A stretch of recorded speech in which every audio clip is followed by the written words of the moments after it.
हरे कृष्ण. आपल्या सर्वांचं स्वागत आहे. श्री कृष्ण भक्तिधारा चॅनलवरती आपण पंढरपूर महात्म्य याविषयी, पंढरपूर धामाची कथा, पांडुरंगाची ओळख. आता पांडुरंगाची ओळख करून द्यायची गरज तर नाही आहे, तरीसुद्धा शास्त्रांच्या आधारे पांडुरंगाची महिमा, पंढरीची महिमा आणि धामाचं महात्म्य ही श्रृंखला आपण प्रारंभ केलेली आहे. आणि सर्वप्रथम आपण ऐकलं की धाम म्हणजे काय, धामाचं महात्म्य काय. आणि काल आपण चर्चा केली पंढरपूर धामाचं काय महात्म्य आहे. पंढरपूर या भौतिक जगामध्ये कसं प्रकट झालं आणि पंढरपूरविषयी आपण काल चर्चा ऐकल्या. पंढरपूर धामाचं गुणगौरव साधू संतांच्या मुखातून आणि शास्त्राच्या आधारावरती पद्मपुराण, स्कंदपुराण आणि वेगवेगळ्या आधारावर, शास्त्रांच्या आधारावर आपण पंढरपुराचं महात्म्य ऐकलेलं आहे. आणि त्याबरोबर कीर्तनाचं महात्म्य देखील आपण काल ऐकलं की नाद ब्रह्म, कांचन ब्रह्म, अन्न ब्रह्म असे भगवंतांचे जे वेगळे वेगळे स्थान जे आहेत. आणि ब्रह्म म्हणजे परमात्मा. आणि भगवान श्रीकृष्ण ज्या पद्धतीनं आपल्या वेगवेगळ्या धामामध्ये त्यांनी वेगवेगळ्या लीला केल्या आणि प्रत्येक धाम भगवंतांच्या लीलास्थलींविषयी किती महत्त्वपूर्ण आहे. तिरुपती बालाजी ज्या ठिकाणी कांचन ब्रह्म, भगवान द्वारकाधीश ज्या ठिकाणी व्यवसायासाठी पोचलेले आहेत. आणि त्याचबरोबर अन्न ब्रह्म जगन्नाथपुरी या ठिकाणी भगवान श्री द्वारकाधीश श्रीकृष्ण भोजन स्वीकारण्यासाठी प्रसिद्ध आहेत. आणि तेच भगवंत ज्यावेळी या पंढरपुरात येतात, नाद ब्रह्म म्हणजे कीर्तनाचं महात्म्य या ठिकाणी सांगितलेलं आहे. तर आज आपण चर्चा करणार आहोत पंढरपुरात किंवा पांडुरंगापुढं कीर्तनाचं काय महात्म्य आहे. पांडुरंगापुढं भक्तीनं गदगदयुक्त अशा वाणीनं भगवत गुणानुवादन कीर्तन करीत जे भक्त नृत्य करतात ते सूर्यमंडळांना भेद करून जातात. अशी कीर्तनं पांडुरंगास अतिशय प्रिय आहेत. गरुड खांबाजवळ असलेल्या रंगशिलेचा आश्रय घेऊन जे भक्तियोगाने विष्णूंची सेवा करतात ते कृत्यकृत्य होऊन, पुण्यपापाने रहित होऊन उद्धरले जातात. जे भक्तिपूर्वक श्री विठ्ठलाचे पूजन करतात, भजन करतात, ते या भौतिक जगातून मुक्त होतात. जसं शास्त्रामध्ये सांगितलेलं आहे, कृते यध्यायतो विष्णुं त्रयतायां यजतो मखै द्वापरे परिचर्यायां कलौ तद्धरि कीर्तनात्. तर या कलियुगाचा युगधर्म जो आहे तो हरिनाम संकीर्तन आहे. कारण सत्ययुगामध्ये भगवंतांची प्राप्ती ध्यानानं केली जायची. कृते यत् ध्यायतो विष्णू. आणि सर्वात महत्त्वाचं, ते ध्यान करत असताना देखील भगवंतांच्या दिव्य लीलेवरती, भगवंतांच्या दिव्य रूपावरती आणि भगवंतांच्या दिव्य नामावरती ते ध्यान करायचे. ओम नमो भगवते वासुदेवाय. आणि प्रत्येक भक्त ज्या सत्ययुगामध्ये ज्याने भगवंतांची प्राप्ती केली त्यावेळी सुद्धा भगवंतांचं नाव हे प्रमुख होतं. त्रैतायाम यजतो मखै. आणि त्रैतायुगामध्ये भगवंतांची प्राप्ती किंवा भगवंतांची आराधना केली जायची मोठमोठ्या यज्ञाद्वारे. आणि यज्ञ ज्यावेळी होता त्यावेळी देखील भगवंतांच्या नामांचं उच्चारण हे फार महत्त्वाचं असतं. कारण प्रत्येक आहुती देत असते वेळी भगवंतांचं नामोच्चारण करून आहुती दिल्या जातात. ओम कृष्णाय नमः, कृष्णाय स्वाहा, इदं नामम, इदं अच्युताय स्वाहा, इदं नामम, नारायणाय स्वाहा, इदं नारायणाय, इदं नामम. प्रत्येक वेळी भगवंतांच्या नावाचं उच्चारण करून आहुती दिली जाते आणि ते ह्या कृष्णासाठी अर्पण केलेलं आहे. हे माझं नव्हे, हे नारायणा प्रित्यर्थ अर्पण केलेलं आहे, हे माझ्यासाठी नाही, असा त्याचा आशय असतो. द्वापरे परिचर्यायाम, द्वापार युगामध्ये भगवंतांची आराधना केली जायची मोठमोठ्या मंदिरामध्ये.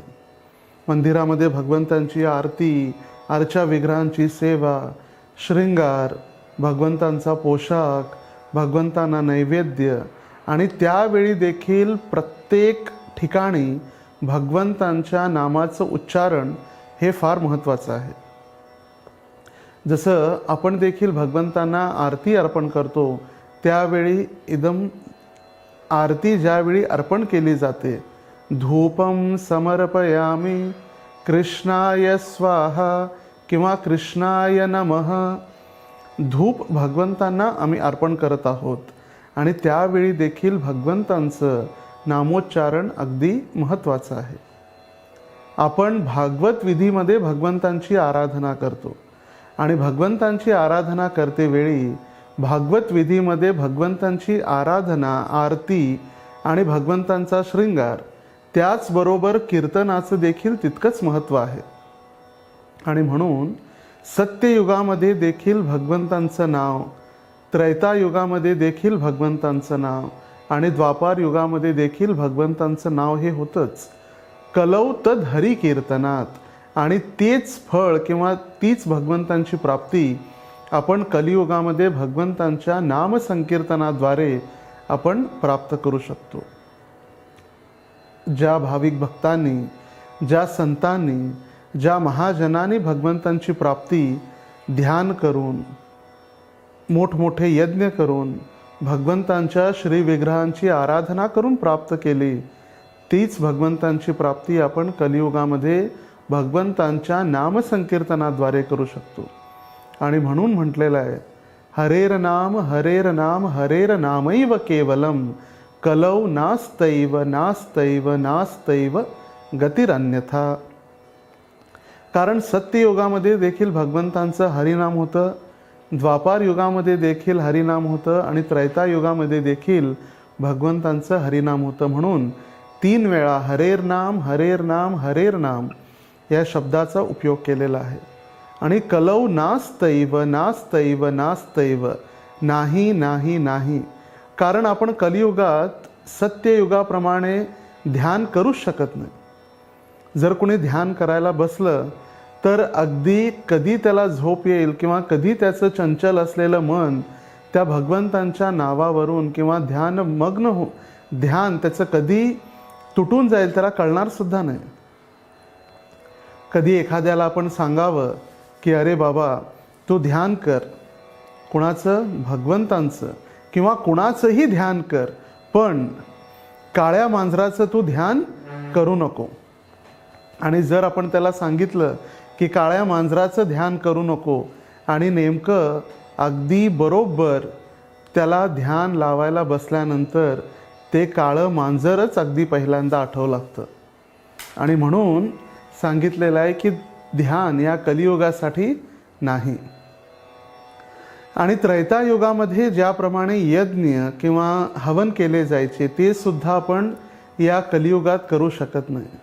कारण तितके शुद्ध ब्राह्मण, शुद्ध स्थान, शुद्ध सामग्री देखील आपल्याला उपलब्ध नाही आहे.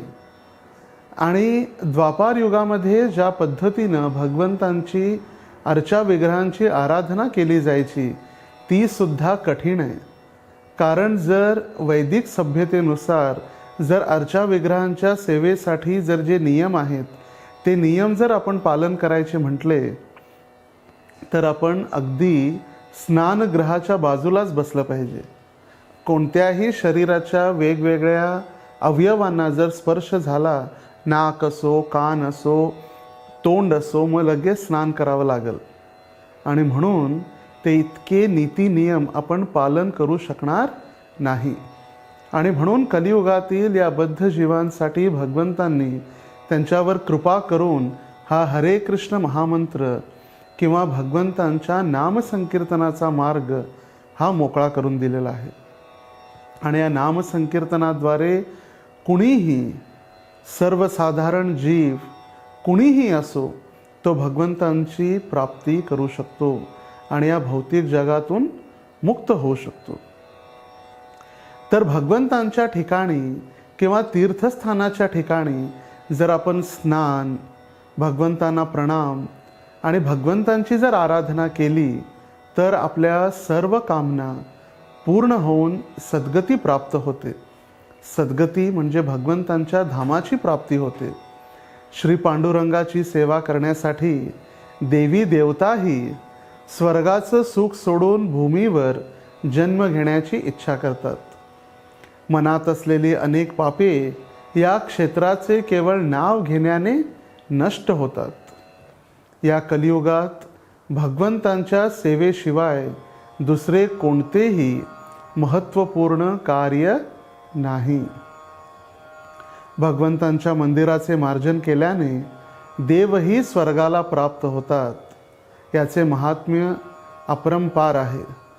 श्री विठ्ठलाच्या मंदिराचे एक वेळ जरी संमार्जन केले तरी ब्रह्महत्येचे पातकही नाश पावते, अशी श्रद्धा आणि भावना आहे. त्याचबरोबर विठ्ठलाचा अभिषेक म्हणजे स्नान. आपण ज्या पद्धतीनं अंघोळ किंवा स्नान करतो आणि त्याच पद्धतीचं स्नान ज्यावेळी भगवंतांना घातलं जातं त्याला म्हटलं जातं अभिषेक. कारण भगवंतांचं स्नान हे आपल्याप्रमाणे नाही आहे. भगवंतांच्या शरीराला दुर्गंधी येते किंवा शरीर अपवित्र झालं म्हणून स्नान करावा किंवा भगवंतांनी अंघोळ करावी असा आशय नाही आहे. भगवंतांना वेगवेगळ्या सामग्रीने, वेगवेगळ्या उपचारांनी ज्यावेळी आराधना केली जाते, अभिषेक केला जातो, त्यावेळी भगवंत प्रसन्न होतात. या ठिकाणी दीप, फुले, भेट, दूध आणि तुपानं भगवंतांना अभिषेक केला जातो. भगवंतास ते अतिशय प्रिय आहे. येथे जो जप, होम केला जातो त्याचेही फार मोठे फळ प्राप्त होते. भगवंतांच्या दर्शनाने महापातकाचा नाश तर होतोच, बरोबर भगवंतांच्या या क्षेत्राच्या केवळ स्मरण मात्राने या दुःखी संसारातून जीव पूर्णपणे मुक्त होऊन जातो. वचनामध्ये असलेले दोष भगवत स्तुतीने समाप्त होतात. आचरणामध्ये असलेले दोष केवळ पांडुरंगाच्या दर्शनाने दूर होतात. जी व्यक्ती मंदिरात जाऊन भगवंतांची नियमित पूजा अर्चना करते ती या जगात आणि परलोकात अशा दोन्हीही ठिकाणी सर्वोच्च आनंदाचा अनुभव करते. आता पांडुरंगाचं दर्शन किती महत्त्वपूर्ण आहे हे आपण पाहू. तीर्थक्षेत्रे स्थिते विष्णु शीला बुद्धिं करोति यः स याति नरकं घोरं पुनरावृत्तिवर्जितम. स्कंद पुराणात वर्णन करण्यात आलेलं आहे. मनुष्यानं पांडुरंगाची मूर्ती ही एक शिला आहे असा कधीही विचार करू नये. या तीर्थक्षेत्रा ठिकाणी जो असा विचार करतो त्यास नरकाची प्राप्ती होते. असंच वर्णन आपल्याला शास्त्रामध्ये वेगवेगळ्या ठिकाणी देखील प्राप्त होतं. विष्णू शिलायाम वैष्णवे जाती बुद्धीसु गुरुषु नरमती बुद्धी नारकीसह. म्हणजे जर आपण भगवंतांच्या श्री विग्रहाला, भगवंतांची श्री मूर्ती जी आहे विग्रह, त्या विग्रहाला जर आपण पाषाण किंवा जर दगड जर समजत असू, त्याचबरोबर वैष्णवांच्या जातीनं आणि धर्मानं जर आपण त्यांची कमी जातीचा ब्राह्मण किंवा कमी जातीचा वैष्णव, कमी जातीचा भक्त असं जर आपण वेगवेगळ्या ठिकाणी त्या भक्तांना दीनहीन किंवा तुच्छ समजत असू फक्त त्यांच्या जातीवरून, आणि त्याचबरोबर गुरुषु नरमती, गुरूंना, श्री गुरु जे गुरु महाराज आहेत त्या गुरूंना जर सर्वसाधारण मनुष्य जर समजण्याचा प्रयत्न केला किंवा जर आपण समजत असू, तर नक्कीच आपली नारकीय स्थिती उत्पन्न होते आणि आपल्याला नारकीय यातना भोगाव्या लागतात. म्हणून सदैव वैष्णवांना आदर सन्मान, गुरूंना भगवंतांप्रमाणे त्यांचा सत्कार आणि भगवंतांशी प्रेम. आणि म्हणून जो मध्यमवर्गीय भक्त जो आहे त्या भक्तासाठी सांगितलेलं आहे की मध्यमवर्गीय आणि शुद्ध भक्त आणि कनिष्ठ भक्त असे भक्तांमध्ये देखील 3 प्रकार आहेत. तर कनिष्ठ भक्त म्हणजे काय? कनिष्ठ भक्त म्हणजे जो म्हणतो फक्त मी आणि भगवंत, बाकी कुणाचाही आमच्यामध्ये संबंध नाही. मी भगवंतांचा भक्त आहे आणि भगवंत माझे आहेत. मी कृष्णाचा भक्त आहे किंवा माझ्या आणि भगवंतांमध्ये कुणालाही महत्त्व नाही, अशी ज्याची भावना विचार असतात त्याला म्हटलं जातं कनिष्ठ अधिकारी. कारण तो भक्तांची महिमा त्याला माहीत नाही. आणि मध्यम अधिकारी कोण आहे? मध्यम अधिकारी म्हणजे जो भगवंतांशी प्रेम, भक्तांची मित्रता, जे अज्ञानी आहेत त्यांच्यावर कृपा. अज्ञानी म्हणजे ज्यांना भक्तीविषयी माहीत नाही, जे निरागस आहेत त्यांच्यावर कृपा करतो. कशा पद्धतीनं? त्यांना प्रचार करून, भगवंतांविषयी ज्ञान देऊन. आणि जे अपराधी आहेत, कृष्ण अपराधी किंवा साधू निंदक जे आहेत त्यांच्यापासून सदैव उपेक्षा म्हणजे सुरक्षित अंतर ठेवतो, त्याला म्हटलेलं आहे मध्यम अधिकारी. आणि उत्तम अधिकारी म्हणजे तो जो स्वतःला सोडून प्रत्येक जीव आणि प्राणीमात्रांना शुद्ध समजतो. जसं गोपीसुद्धा भगवंतांची प्रार्थना किंवा स्तुती करायच्या त्यावेळी ते स्वतःचा धिक्कार करायच्या. आहंत हंताय मद्रिरबला हरिदास वर्यो यद्राम कृष्ण चरण स्पर्श प्रमोदः मानं तनोति सहगो गणयोस्तयोर्यत् पानीयसूयवसकन्दरकन्दमूलैः हंताय मद्रिर अबला हरिदास वर्यो. आहंत म्हणजे किती आपलं दुर्भाग्य आहे ते पहा. हे गोवर्धन हरिदास वर्यो म्हणजे जे गोवर्धन पर्वत जे आहे ते किती भाग्यशाली आहेत. कारण भगवान कृष्ण आणि बलराम सदैव त्यांच्यावरती आपल्या चरणांची आनंद प्रदान करत असतात. चरण सेवा गोवर्धनाला प्राप्त होते. भगवंतांना पिण्यासाठी मधुर जल, गायींसाठी चारा, भगवंतांसाठी वेगवेगळी फळं फुलं याचं सर्व तो अर्पण करत असतो. आणि आमचा धिक्कार आहे भगवंतांचं आम्हाला दर्शनसुद्धा प्राप्त होणं कठीण आहे. ही भावना उत्तम अधिकारी किंवा शुद्ध भक्ताची असते. मग आता प्रश्न पडू शकतो की जर उत्तम अधिकारीचीच आपण सेवा करावी का किंवा त्यांचा संग करावा का? मग कनिष्ठ अधिकारीचं स्थान काय आहे? तर रूप गोस्वामी उपदेशामृत ग्रंथामध्ये वर्णन करतात. कृष्णेति यस्य गिरितं मनसा द्रियेत दीक्षास्ति चेत् प्रणतभीस्त भजन्तमीशं शुश्रूषया भजन विज्ञ मनन्यमन्य निंदादिषु नरुधमिप्सित संगलब्ध्या. तर मग भक्त कसेही असो, जे नवीन भक्त आहेत, ज्याने भगवंतांचं नामोच्चारण किंवा भगवंतांचं नाव ग्रहण केलेलं आहे, त्याला आपण मनापासून आदर केला पाहिजे.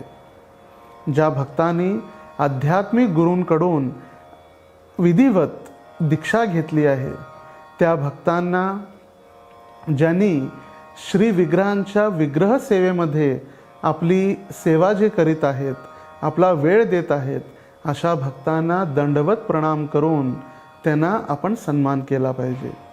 आणि निंदा दिशून रुधमिप्सित संगलब्ध्या, ज्यांचं हृदय निंदा आणि अशा निंदा आदिशू म्हणजे निंदासारखे जे अनेक विषय जे आहेत, साधू निंदा, वैष्णव निंदा, भगवंतांची निंदा, असे जे विषय आहेत, त्यांच्यापासून ज्यांचं हृदय पूर्ण रूपेण शून्य झालेलं आहे, अशा भक्तांचा संग करणं फार महत्त्वाचं आहे. आणि फक्त संगच नसून त्यांची सेवासुद्धा आपण केली पाहिजे. आणि म्हणून भगवंतांच्या धामाविषयी सांगायचं जर असेल तर जो भगवंतांची प्रदक्षिणा करतो त्या व्यक्तीस योग्यांना सुद्धा दुर्लभ अशी गती प्राप्त होते. जे भगवंतांच्या सुंदर नेत्रांवर दृष्टी स्थिर करून, इंद्रियांवर संयम ठेवून भगवंतांचे ध्यान करतात, ते तमोगुणाच्या पलीकडे जातात आणि हळूहळू भगवंतांच्या कृपेनं रजोगुण आणि तमोगुणाच्या पलीकडे जाऊन ते शुद्ध सत्वावरती स्थित होत जातात. स्कंद पुराणामध्ये वर्णन करण्यात आलेलं आहे, निराजनं महाविष्णो मुखचंद्र समप्रभ मंदस्मितं महापुण्यं स्मरस्यापि विमोहकं नराणां पश्यतां पुण्यं हिमानं महापते न जानेऽहं नापि देवा न पुराणं न योगिन. अनुवाद: मनुष्याने धुपारतीच्या वेळी भगवंतांच्या स्मितपूर्ण वदनाचे दर्शन केले असता त्याला 1000 राजसूय यज्ञाचे फळ प्राप्त होते. तो परमेश्वराच्या सानिध्यात आनंदित होतो. दीप ओवाळला जाताना स्मितहास्यपूर्ण चंद्रासारखे सुंदर मुख असलेल्या विठ्ठलाचे दर्शन घेतले असता मनुष्याला जे फळ प्राप्त होते त्याची कल्पना देव, पुराणे आणि योगी ज्ञानीही करू शकत नाहीत. जे नैवेद्यास भोगासह, नैवेद्याला भोगसुद्धा म्हटलेलं आहे, श्री विठ्ठलाचे दर्शन करतात ते विष्णू रूपाला पोहोचतात. म्हणजे त्यांना सारूप्य मुक्ती प्राप्त होते. सारूप्य म्हणजे भगवंतांच्या रूपासमान त्यांना देखील मुक्ती प्राप्त होते. सारूप्य, सामिप्य, सानिध्य, साष्ट्री असे वेगवेगळे मुक्तीचे प्रकार सांगण्यात आलेले आहेत. जो मंदिराचं मार्जन करतो, मंदिराला रंगवितो, तो फार मोठे श्रेय प्राप्त करतो. चंद्रभागेच्या काठावर सर्व देव, वृक्ष, वेली पाषाण रूपाने अवतरलेले आहेत. भीमेच्या वाळवंटातील खडे ही ऋषींची स्वरूपे आहेत असं वर्णन शास्त्रामध्ये सांगितलेलं आहे. 2 प्रहरी त्रैलोक्यातील तीर्थे आरत्या घेऊन श्री विठ्ठलाला ओवाळण्यासाठी येतात. 30 कोटी देवी देवता पांडुरंगाला ओवाळण्यासाठी मध्यरात्री अवतरित होतात. किन्नर गायन करतात. जे खरोखरच पुण्यवंत आहेत त्यांना या सर्व गोष्टींचा अनुभव आजही प्राप्त होतो. सर्वांना पावन करणारे या पंढरी क्षेत्रासारखे दुसरे असे कोणतेच पवित्र क्षेत्र पृथ्वीवरती नाही. पंढरीचा महिमा त्रिलोक्यात ज्येष्ठ असा आहे आणि म्हणूनच तो अवर्णनीय आहे. पंढरी क्षेत्राचे नुसते दर्शन घेताच सारी पातके नष्ट होतात. याची तुलना करता येणारे दुसरे क्षेत्र नाही. वैकुंठीचे सर्व वैभव पंढरपूर क्षेत्री आहे आणि म्हणूनच या क्षेत्राला भूवैकुंठ किंवा भूलोकाची वैकुंठ नगरी असे म्हटले जाते. चंद्रभागेच्या ठिकाणी भक्तांना, ब्राह्मणांना दान देखील फार महत्त्वाचं आहे. मग त्यामध्ये खीर असो, साखर असो, मध असो इत्यादींनी बनवलेली पेये, फळं, भाज्या इत्यादींनी तृप्त केल्यामुळे भक्ती प्राप्त होते. चंद्रभागेत जो व्यक्ती स्नान करतो आणि फक्त डोक्यावर काही पाण्याचे थेंब जरी शिंपडून घेतले तरी तो सर्व पापातून मुक्त होतो. दान, स्नान, अन्नदान, जलदान इत्यादी सत्कार्यापासून मिळणारे हे श्रेय पंढरपूर क्षेत्रात एका क्षणात प्राप्त होते. पंढरपूर जे आहे ते इष्टसिद्धी प्रदान करण्याची, पापांचं विमोचन करण्याची आणि अज्ञानरूपी अंधकार नष्ट करण्याची शक्ती या धामामध्ये आहे.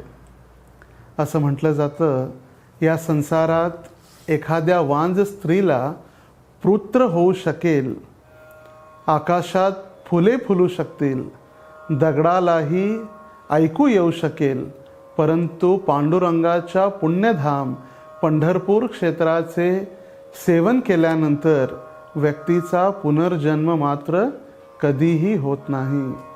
कारण येथे आल्यानंतर सर्व पापांचे क्षालन होते. जसे नदीचे पाणी समुद्रात जाऊन मिळते तसे भाविकांची सर्व पापे या क्षेत्रात विलीन होऊन जातात. या पंढरपूर क्षेत्रामध्ये धामवासाचेही फार महत्त्व वर्णन करून प्रत्येक वेगवेगळ्या शास्त्रांमध्ये करण्यात आलेलं आहे. या क्षेत्रात विठ्ठलाच्या 10 हात अंतरापर्यंत कोट्यावधी देवकन्या वास करत आहेत.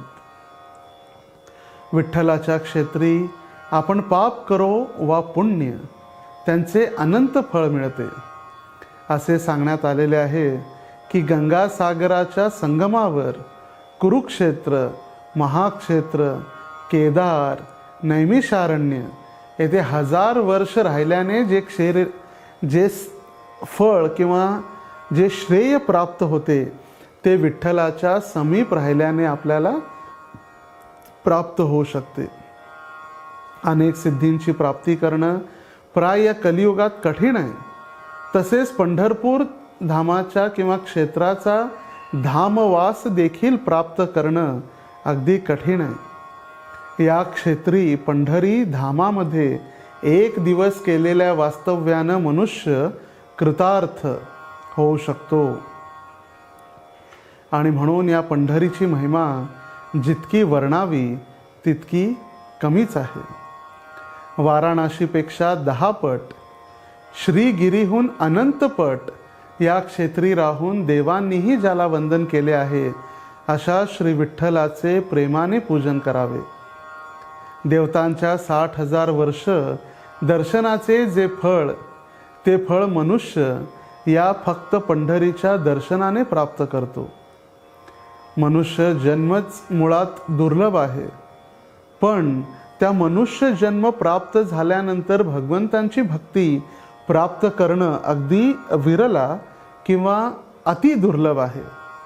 त्याला दीर्घायुष, ऐश्वर्य, कीर्ती या गोष्टींचा लाभ तर होतोच. या भूमीत जन्म मिळावा अशी देवतांची देखील इच्छा आहे.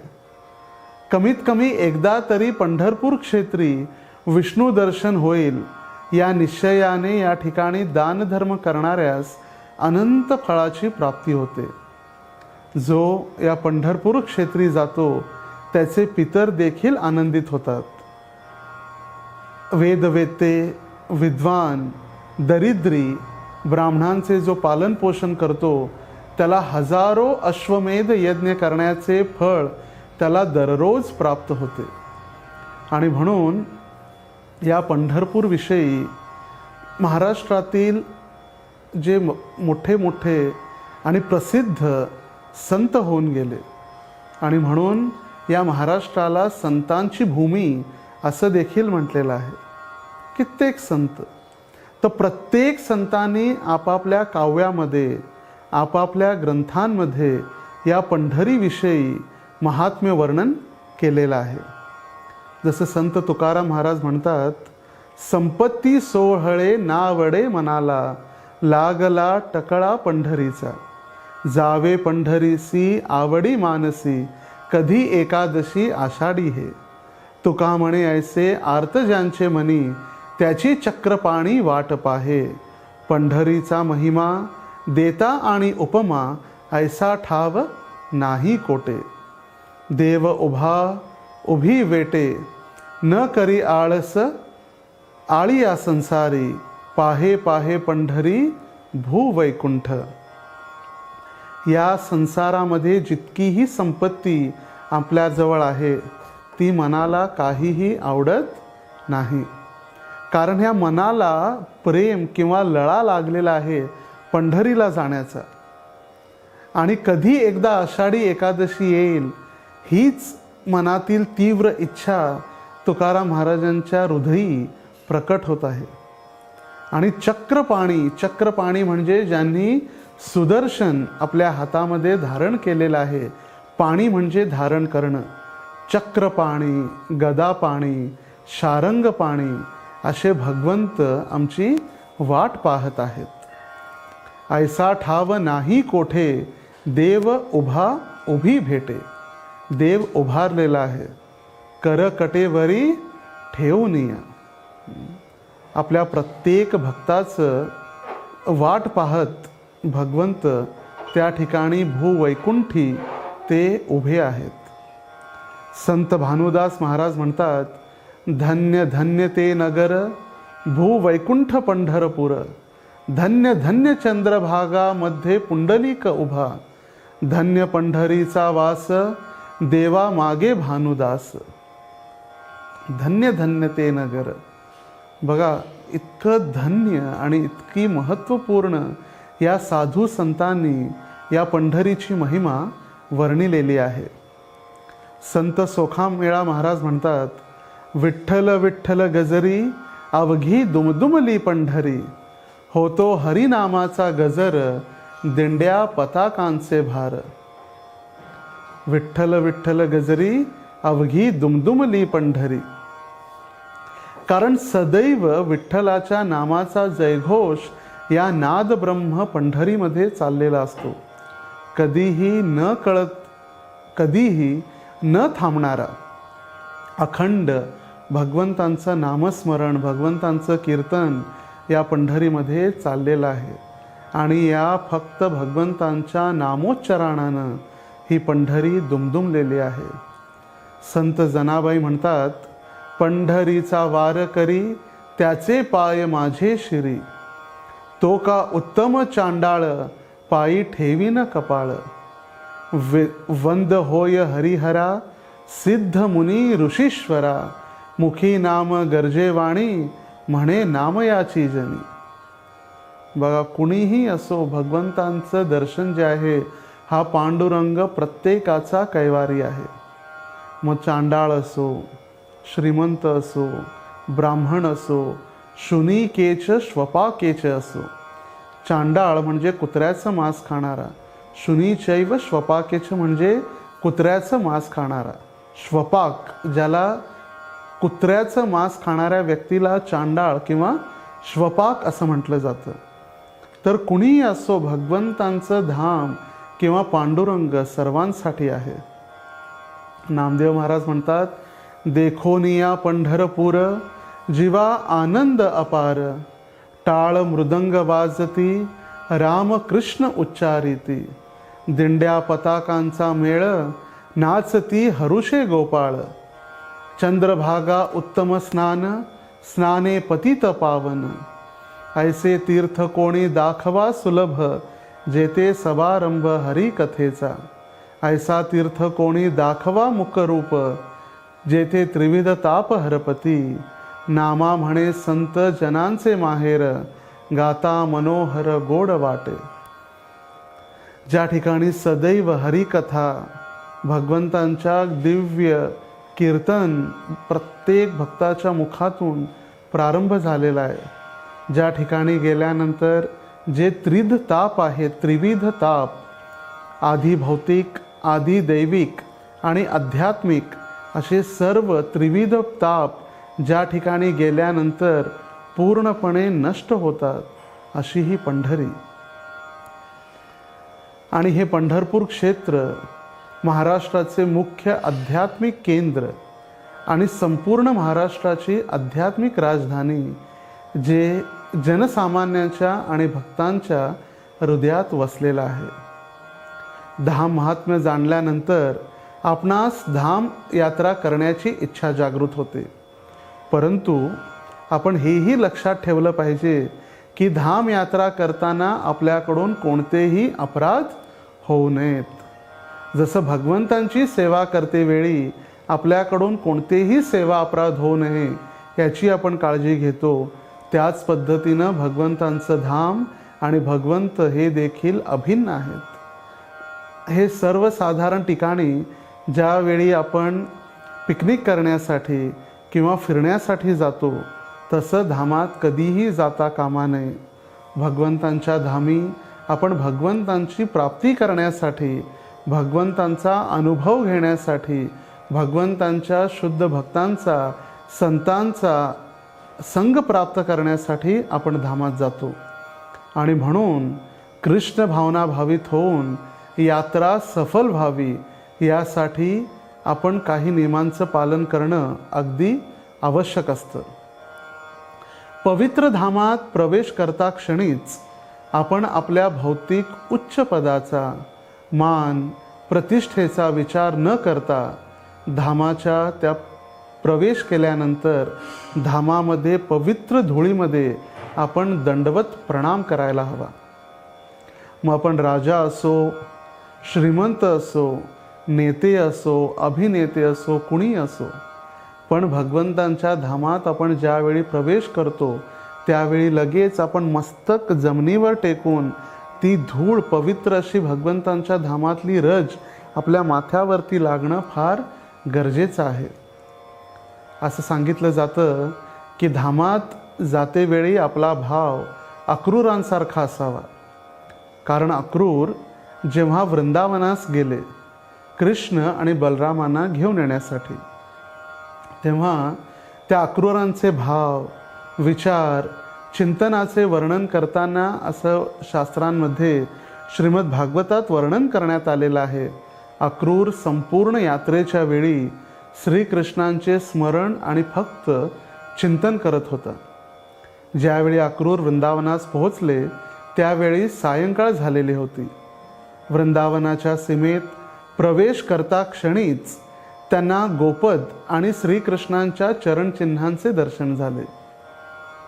त्यांची चरणचिन्हे ध्वज, त्रिशूळ, वज्र, कमळ अशा 19 चिन्हांनी सुशोभित आहेत, ज्याचं वर्णन पद्मपुराणात आपल्याला प्राप्त होतं.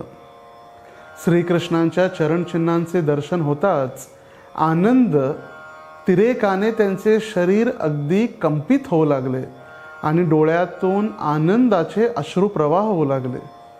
भगवंतांच्या चरणकमळांनी या पावन झालेल्या धुळीचे दर्शन करता क्षणीच हर्ष तिरेकाने साष्टांग दंडवत प्रणाम करून अक्रूर धुळीत लोळू लागले. अक्रूर वृंदावन यात्रेचे आदर्श आहेत. असाच आदर्श आपण हृदयात ठेवून भगवंतांच्या नाम, रूप, गुण आणि लीलांचे स्मरण करत करत आपण भगवंतांच्या धामात प्रवेश करता क्षणी आपण त्या ठिकाणी प्रणाम करणं गरजेचं आहे. आपण धामात प्रवेश केल्यानंतर भक्तिभाव वर्धन किंवा आपल्या हृदयामध्ये भक्ती प्रगतिशील व्हावी, आपण भक्तीमध्ये प्रगती करावी, हा उद्देश आपल्या हृदयामध्ये असावा. धामात कोणत्याही प्रकारचा व्यवसाय किंवा इंद्रिय तृप्ती करणं, आपल्या स्वतःच्या इंद्रियांना संतुष्ट करण्याचा प्रयत्न करणं म्हणजे धाम अपराध आहे. आत्मेंद्रिय प्रीतिवांछा तारबली काम, कृष्णेंद्रिय प्रीतिवांछा धरे प्रेमनाम. म्हणजे आपण भगवंतांच्या इंद्रियांना संतुष्ट करण्यासाठी आपण तेथे जातो, त्याला म्हटलेलं आहे प्रेम. आणि स्वतःच्या इंद्रियांना जर आपण संतुष्ट करण्याचा प्रयत्न केला तर ते आहे काम. धामात सदैव वास करणारे जे भाग्यशाली आहेत, कारण धामामध्ये फार सामर्थ्य आहे आणि म्हणून आपण त्यांच्या चरणी नम्रतेनं आपण त्यांची सेवा केली पाहिजे. धाम अपराधांना टाळून आपण जर धामवास केला तर निश्चितच तो आपल्याला लाभदायक ठरेल. आपण पवित्र अशा ठिकाणी फक्त पर्यटनाच्या उद्देशानं किंवा स्नान करण्याच्या उद्देशानं आपण कधीही जाऊ नये. जसं आपण स्विमिंग पूलमध्ये जातो स्नान करण्यासाठी, तो उद्देश पवित्र नद्यांमध्ये जाऊन स्नान करणारा आपला नसावा. दिव्य स्थळांना भगवंतांची शाश्वत भूमी आहे, ज्या ठिकाणी आजही भगवंत आपल्या दिव्य लीला त्या ठिकाणी करत आहेत, असं समजून आपण अशा मनोभावनेनं श्रद्धेनं या धामांना भेट दिली पाहिजे. धामयात्रा भगवत विषयक ज्ञान असलेल्या संतांच्या मार्गदर्शनामध्ये करावी आणि जर भक्त असले तर अतिउत्तम, कारण भक्त आपल्याला त्या धामाचं महात्म्य समजावून सांगणार आहेत. आपण फक्त या भौतिक डोळ्यांनी भगवंतांचं धाम पाहू शकत नाही, तर कर्णरंध्रांद्वारे ज्यावेळी आपण भगवंतांच्या धामाविषयी ऐकणार, भगवंतांच्या लीलास्थलींविषयी, हे काय, हे कोणतं मंदिर, हे कोणतं स्थान, या ठिकाणी भगवंतांनी काय केलं, याच दगडावरती भगवंतांनी बसून भोजन स्वीकारलं, ही भगवंतांची भोजनस्थली आहे, हे जेव्हा आपल्याला ऐकायला प्राप्त होईल त्यावेळी भगवंतांप्रती असलेली श्रद्धा ती काय होईल, दृढ विश्वासामध्ये त्याचं रूपांतर होईल. आणि अतूट श्रद्धा म्हणजे विश्वास आपला भगवंतांच्या प्रती, भगवंतांच्या धामाप्रती वाढू लागेल. धामवास आणि धामयात्रेचा उद्देश केवळ फक्त नद्यांमध्ये स्नान करण्याइतपत मर्यादित नसावा. धामयात्रेचा वास्तविक लाभ साधू संघांच्या मुखातून, साधू संतांच्या मार्गदर्शनाद्वारे आणि त्यांच्या चरित्र श्रवणाद्वारे प्राप्त होतो. स्वतः भगवंत धामयात्रेची सार्थकता कशामध्ये आहे याचं वर्णन करतात. श्रीमद भागवतामध्ये हा श्लोक वर्णिलेला आहे. यस्यात्मबुद्धी गुणपैत्री धातुके स्वधी कलत्रादिषु भौम इज्जधी यत्तीर्थबुद्धी सलिलेन कर्हिचित जनेषु अभिज्ञेषु स एव गोखरः. जी व्यक्ती स्वतःला कफ, पित्त, वायूने बनलेले निष्क्रिय शरीर समजते, आपली पत्नी आणि कुटुंबियांना शाश्वत समजते, आपल्या जन्मभूमीस पूजनीय समजते किंवा जी तीर्थस्थळाला केवळ पाणी समजते आणि ज्ञानाने परिपूर्ण व्यक्तींची पूजा करीत नाही, दर्शन करीत नाही, अशी व्यक्ती गाय किंवा गाढवाप्रमाणे आहे. त्या गाढवाला त्या तीर्थयात्रेचं काहीही स्थानाचं महत्त्व किंवा श्रद्धा त्याच्या हृदयामध्ये विकसित होऊ शकत नाही. आणि म्हणूनच सांगितलेलं आहे की फक्त अशा तीर्थस्थानी जाऊन देहात्मबुद्धीनं शरीराला आनंद आणि फक्त गारवा प्राप्त व्हावा यासाठी स्नान करू नये. भगवंतांचे भक्त हे तीर्थ स्वरूप आहेत, कारण ते आपल्या हृदयात भगवंतांचा नित्य निवास ते घेऊन प्रवास करत असतात. भगवंतांच्या या प्रभावानं जे भक्त ज्या ज्या ठिकाणी जातील त्या ठिकाणाला ते तीर्थक्षेत्रच बनवत असतात. आणि म्हणून भागवतात पुन्हा वर्णन करण्यात आलेलं आहे अशा भक्तांविषयी. भवत्विधा भागवतास्थ तीर्थभूता स्वयं प्रभो तीर्थी कुर्वन्ति तीर्थानि स्वान्त्यस्तेन गदाभृता. म्हणून धामवास केवळ दर्शन किंवा स्नान नव्हे, तर भगवंतांचा संग, भगवत भक्तांचा संग, यातूनच आपल्याला खरा लाभ प्राप्त होईल. पूर्ण पुरुषोत्तम भगवान श्रीकृष्ण नामक जो ग्रंथ आहे त्यामध्ये श्रील प्रभुपाद आंतरराष्ट्रीय कृष्ण भावनामृत संघाचे संस्थापक जे आहेत ते म्हणतात की यात्रेकरूंनी तीर्थक्षेत्रात जावे, त्या ठिकाणी स्नान करावं, स्नान केल्यानंतर भगवंतांची आराधना करावी आणि दान देखील द्यावे. धामात कमीत कमी 3 दिवस राहणं महत्त्वाचं आहे. ज्या दिवशी आपण धामात पोचतो त्या दिवशी उपवास करावा. उपवास, उप म्हणजे जवळ आणि वास म्हणजे राहणं, जवळ वास करणं. भगवंतांच्या नाम, गुण, लीलांचं श्रवण, कीर्तनाच्या माध्यमाने भगवंतांचं स्मरण, चिंतन, या सर्व गोष्टीद्वारे भगवंतांच्या जवळ आपण वास केला पाहिजे. फक्त उपाशी राहून नाही. उपवास करणं किंवा उपवास केला जातो यासाठी की जो खाण्यामध्ये, झोपण्यामध्ये, शौचक्रियेमध्ये, स्नानादीमध्ये जो वेळ व्यर्थ चाललेला आहे तो सर्व वेळ जास्तीत जास्त भगवंतांच्या सेवेमध्ये आणि कीर्तनामध्ये प्राप्त व्हावा यासाठी आपण उपवास करतो. आता ज्या पद्धतीनं हरिनामाप्रती 10 वर्जनीय अपराध आहेत, तसेच धामामध्ये देखील वर्जनीय अपराध आहेत. सर्वप्रथम अपराध कोणता आहे? धामाची महिमा सांगणाऱ्या गुरूंचा तिरस्कार करणं. ज्या धामामध्ये गुरुजन त्या धामाची महिमा सांगत आहेत अशा गुरुजनांचा तिरस्कार किंवा त्यांना सर्वसाधारण व्यक्ती समजणं. धाम अशाश्वत आहे असा विचार करणं. धाम कधीही अशाश्वत नसतं. ज्यावेळी प्रलय, महाप्रलय होतो त्यावेळी धाम जसं आहे तसं पूर्ण रूपेनं पुन्हा वैकुंठामध्ये तो धाम प्रवेश करतो. त्यामुळे भगवंतांचं धाम शाश्वत आहे. सच्चित आनंद. भगवंत जसे आहेत तसंच त्यांचं धाम देखील चित म्हणजे शाश्वत आहे. धामात राहणारे लोक किंवा धामात यात्रा करण्यासाठी आलेले जे यात्रेकरू आहेत त्या सर्वांना सामान्य व्यक्ती समजणं हा देखील एक धाम अपराध आहे. धामात वास करतेवेळी भौतिक क्रिया म्हणजे स्वतःच्या इंद्रियांना तुष्ट करण्याची क्रिया, इंद्रिय तृप्तीमध्ये लागणं. धामात आपण गेल्यानंतर त्या धामातच राहावं आणि धामात राहिल्यानंतर एखादं मंदिर बनवावं, तिथं भगवंतांच्या विग्रहांची प्रतिष्ठापना करावी आणि त्या ठिकाणी एक धंदा उघडून बसावा. भगवंतांचं नाम संकीर्तन आणि भगवंतांचे विग्रह दाखवून धनसंचय किंवा पैसे गोळा करणं हा देखील एक अपराध आहे. असा विचार करणं की धाम एका विशिष्ट देशात किंवा क्षेत्रात आहे किंवा एखाद्या सर्वसाधारण असे कित्येक तीर्थक्षेत्र आहेत.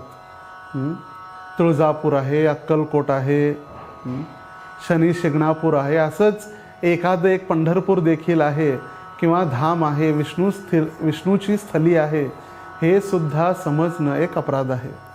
आणि त्याचबरोबर धामाला भौगोलिकदृष्ट्या मोजण्याचा प्रयत्न करणं देखील एक अपराध आहे.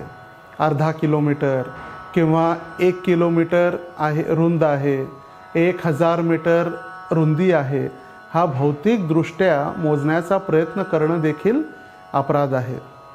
धामात पापकृत्य करणं, मांसाहार, व्यभिचार, नशा, मादक द्रव्यांचं सेवन हे धामात न करणारे असे कार्य आहेत. आपण तर कधीच असे कार्य केले नाही पाहिजे, पण धामात तरी आपण अगदी सावधान असलं पाहिजे. या कार्यामध्ये कधीही आपण स्वतःला गुंतवलं नाही पाहिजे. तसंच जे वृंदावन धाम आहे आणि नवद्वीप धाम जे आहे मायापूर, ज्या ठिकाणी श्रीकृष्ण चैतन्य महाप्रभू 536 वर्षापूर्वी अवतरित झाले, त्या धामाला अभिन्न समजणं किंवा धामाला वेगळं समजणं, भिन्न समजणं म्हणजे तो देखील एक अपराध आहे. कारण वृंदावन आणि मायापूर हे भिन्न नसून अभिन्न आहेत. जी धामाची महिमा सांगणारे शास्त्र आहेत किंवा धामाची महिमा सांगणारे वेगवेगळे ग्रंथ आहेत, त्या ग्रंथांची, त्या शास्त्रांची निंदा करणं हा सुद्धा एक धाम अपराध मानला जातो. आणि त्याचबरोबर धामाप्रती अश्रद्धा आणि धामाच्या महिमेस काल्पनिक समजणं हा देखील एक सगळ्यात महत्त्वपूर्ण धाम अपराध आहे. कारण धाम हे काल्पनिक नसून भगवंतांचं राहतं घर, भगवंतांचं निवासस्थान आहे. या ठिकाणी भगवंत सदैव आपल्या पार्षदांसोबत, आपल्या भक्तांसोबत नित्य निवास करत असतात. पंढरपूर धामात श्री विठ्ठल भगवंत क्षेत्राच्या रूपाने, विग्रहाच्या रूपानं, तीर्थाच्या रूपाने ते वास करत आहेत. अर्थात पंढरपूर क्षेत्र, विठ्ठल भगवंत, चंद्रभागा हे तिन्हीही रूप साक्षात विठ्ठलाचेच आहेत. भगवंत ज्यावेळी पृथ्वीवर अवतरित होतात तेव्हा त्यांच्या धामाचाही या धर्तीवर आविर्भाव होतो. धर्तीवरील पवित्रम भागास तीर्थ किंवा धाम असे म्हणतात. ज्यावेळी भगवान श्रीकृष्ण या पृथ्वीवरती अवतरित होणार होते त्यावेळी श्रीमती राधाराणी भगवंतांना म्हणू लागले, भगवंता, मी पृथ्वीवर येईन पण माझ्या काही अटी आहेत. त्या ठिकाणी वृंदावन हे आपला वृंदावन धाम असलं पाहिजे. त्या ठिकाणी गोवर्धन पर्वत असला पाहिजे. यमुना नदी जर असेल तर मी या पृथ्वीवरती आपल्यासोबत, आपल्याबरोबर, आपल्या नित्यसंगी नित्यलीलेमध्ये प्रवेश करण्यासाठी मी तयार आहे. पण माझी अट काय आहे? वृंदावन, गोवर्धन पर्वत आणि यमुना हे त्या ठिकाणी असणं महत्त्वाचं आहे. आणि म्हणून आज 5000 वर्ष जरी लोटली तरीसुद्धा 3 गोष्टी जशा तशात आहेत. या वृंदावन धामामध्ये वृंदावनाची धूळ, वृंदावन की रज ज्याला म्हणतो आपण, वृंदावनातील धुळी किंवा गोवर्धन पर्वत आणि यमुनेचं जल, यमुना नदी 5000 वर्षापूर्वी जशी होती, भगवंतांच्या सानिध्यात ज्या पद्धतीनं त्यांचं स्थान होतं त्याच पद्धतीनं आजही आपण त्यांचं दर्शन घेऊ शकतो. तरती अनेन इति तीर्थम, म्हणजे ज्यांच्याद्वारा मनुष्य या अपार संसारातून तरून जाईल त्याला तीर्थ असं म्हटलं जातं. त्याचबरोबर तरती पापादिकम यस्मात, म्हणजे ज्यांच्याद्वारा मनुष्य पापांपासून मुक्त होतो त्याला तीर्थ असं म्हटले जातं. आणि हे तीर्थ 3 प्रकारचे आहेत: जंगम, मानस आणि भौम. ज्यांच्याकडून वेदवाणी ऐकून मनुष्य पापमुक्त होतो त्या महात्मांना, संतांना जंगम तीर्थ असं म्हटलं जातं. सत्य, क्षमा, इंद्रिय संयम, दया, प्रियवचन, ज्ञान आणि तप ही 7 तीर्थे आहेत. यांना मानस तीर्थ असे म्हटलं जातं. आणि पंढरपुरात येऊन ज्यावेळी आपण चंद्रभागेमध्ये स्नान करतो आणि माहिती ऐकतो, परंतु मुख्य भाव लक्षात घेणं महत्त्वाचं आहे. महत्त्वाचं म्हणजे कोणती गोष्ट आहे? मानस शुद्धी. भगवंतांच्या नामाचे, गुणाचे स्मरण करून आपण तात्काळ शुद्ध होऊ शकतो. मानसस्नान विष्णू चिंतनम, म्हणजे भगवान विष्णूंचं जर फक्त चिंतन जरी केलं तरी आपलं मानस स्नान होऊ शकतं. मनुष्यानं तीर्थात जाण्याआधी स्वतः सदाचार, सद्विचार, सदुपासनेनं विशुद्ध बनवायला हवं. तीर्थक्षेत्रात गेल्यानंतर भगवंतांना नैवेद्य दाखवूनच आपण जे काही खाणार आहे तो भगवंतांना नैवेद्य किंवा भोग अर्पण करूनच आपण प्रसाद रूपानं तो स्वीकार करावा. तीर्थयात्रेत सोबत आल्यास, जे आपल्यासोबत आलेले तीर्थयात्रेकरू आहेत त्यांना कोणताही रोग अथवा विपदा आल्यास क्रोध किंवा भयामुळं त्यांना कधी एकटं सोडू नये. कारण तेही आपल्याबरोबर आलेले आहेत. त्यांची काळजी, भक्तांची सेवा हा सुद्धा एक सर्वात महत्त्वाचा नियम किंवा आपलं कर्तव्य आहे. अश्रद्धाळू, पापी लोक, नास्तिक, संशयी आणि केवळ तर्क करणाऱ्या व्यक्तीस या भगवत धामाचं किंवा तीर्थसेवनाचं फळ कधीही प्राप्त होत नाही. तीर्थात गेल्यानंतर उपवास तर केलाच पाहिजे. त्याबरोबर या केसांवरती जी आसक्ती आहे, मनुष्याला केसांप्रती सगळ्यात जास्त आसक्ती असल्यामुळे तो सदैव या केसांना वेगवेगळ्या पद्धतीनं सजवत जातो. आणि म्हणून ही आसक्ती कमी करण्यासाठी आपण मुंडन देखील करणं फार महत्त्वाचं आहे. मुंडन केल्यामुळे डोक्यावर असलेली पापं दूर निघून जातात. तीर्थस्थानी गेल्यानंतर कुणालाही वाईट वचन बोलू नये, ज्यामुळे त्याला दुःख वाटेल. कटू वचनांचा कधीही उपयोग करू नये. परस्त्री, परद्रव्य, परनिंदेचा कधीही त्याग केला पाहिजे. परद्रव्य परनारी झाली विषाची परी. जसं तुकाराम महाराज म्हणाले, दुसऱ्याची स्त्री, दुसऱ्याचं धन हे आम्हा विष्णू भक्तांना विषापेक्षाही भयानक आहे.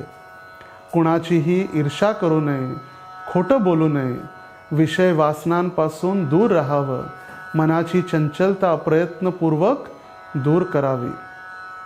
कारण ही विषय वासना आपल्याला भगवंतांपासून दूर घेऊन जात असते. म्हणून तुकाराम महाराज म्हणतात, पापाची वासना नको दाऊ डोळा, त्याहुनी आंधळा बराच मी. निंदेचे श्रवण नको माझे कानी, बधीर करोनी ठेवी देवा. पापाचे बोलणे नको माझे मुखा, त्याहुनी मुका बराच मी. तुका म्हणे माझा अवघाची कंटाळा, तू एक गोपाळा आवडीशी. तू एक गोपाळा आवडीशी. आणि म्हणून तीर्थस्थानी किंवा भगवंतांच्या धामी गेल्यानंतर आपण आपल्या सर्व इंद्रियांना नियंत्रण करणं फार महत्त्वाचं आहे. फक्त स्नान करणं हा एक करमणुकीचा भाग नाही. पाण्यात खेळणं, पोहण्याच्या शर्यती लावणं, अंगाला साबण तेल लावणं आणि नदीत स्नान करणं, दात घासणं, नदीच्या शेजारी मलमूत्र त्याग करणं हे सर्व अपराध आहेत. पुष्कळदा आपण पाहतो, हे सर्वजण ज्यांना धामाविषयी काहीही प्रेम किंवा ज्ञान नसल्यामुळे असे वेगवेगळे अपराध सदैव करत असतात. पवित्र तीर्थाशी, नदींशी असा व्यवहार करणं योग्य नाही. आणि म्हणूनच या सर्व भाविक भक्तांना किंवा लाखोंच्या संख्येनं पंढरपुरात येणाऱ्या सर्व भाविक भक्तांना, वारकऱ्यांना चंद्रभागेत स्नान करण्यासाठी कोणतीही असुविधा होऊ नये यासाठी आंतरराष्ट्रीय कृष्ण भावनामृत संघ म्हणजेच इस्कॉन या जागतिक संस्थेची शाखा जी पंढरपुरात चंद्रभागेच्या पूर्व तटावर आहे, या ठिकाणी संस्थेच्या वतीनं श्रील प्रभुपाद घाट असा एक मोठी योजना प्रकल्प त्या ठिकाणी तयार झालेला आहे. या घाटावरती लाखो भाविक भक्त स्नान करू शकतात, व्यवस्थित ध्यान करू शकतात, भगवंतांचं चिंतन करू शकतात, चंद्रभागा मातेचं दर्शन करू शकतात, कीर्तनात भाग घेऊ शकतात. त्या ठिकाणी त्यांना बसण्याची, त्यांना स्नान करण्यासाठी, त्यांना कपडे बदलण्याची सुविधा प्राप्त करून दिलेली आहे. आणि या स्नानानंतर पवित्र अशा चंद्रभागेचं स्नान झाल्यानंतर ते राधा पंढरीनाथ मंदिरात येऊन भगवंतांचं दर्शन घेऊन भगवंतांचं दिव्य रूप, ते गोजिर आणि साजिर भगवंतांच्या रूपाचं दर्शन करू शकतात आणि आपलं जीवन यशस्वी करू शकतात. आणि म्हणून या पंढरपूर धामाची महिमा आपण आज ऐकलेली आहे. आणि अशा पद्धतीनं हे पंढरपूर धाम, चंद्रभागेचं महात्म्य हे किती महत्त्वपूर्ण आपल्या आध्यात्मिक जीवनासाठी आहे हे आपल्याला कळतच असेल. सर्वांचा पुन्हा एकदा धन्यवाद. आपण सर्वजण आपला अमूल्य वेळ या कथेमध्ये आपण देत आहात. श्रीकृष्ण भक्तिधारा चॅनलद्वारे ही जी कथा प्रसारित केली जाते. आपल्याला विनंती आहे आपण सर्वांनी हे चॅनल सबस्क्राईब करावं, ज्यामुळे आपल्याला सर्व कथा ज्यावेळी अपलोड केल्या जातील त्याची आपल्याला संदेश प्राप्त होईल. हरे कृष्णा कृष्णा कृष्णा हरे हरे, हरे राम राम राम हरे हरे.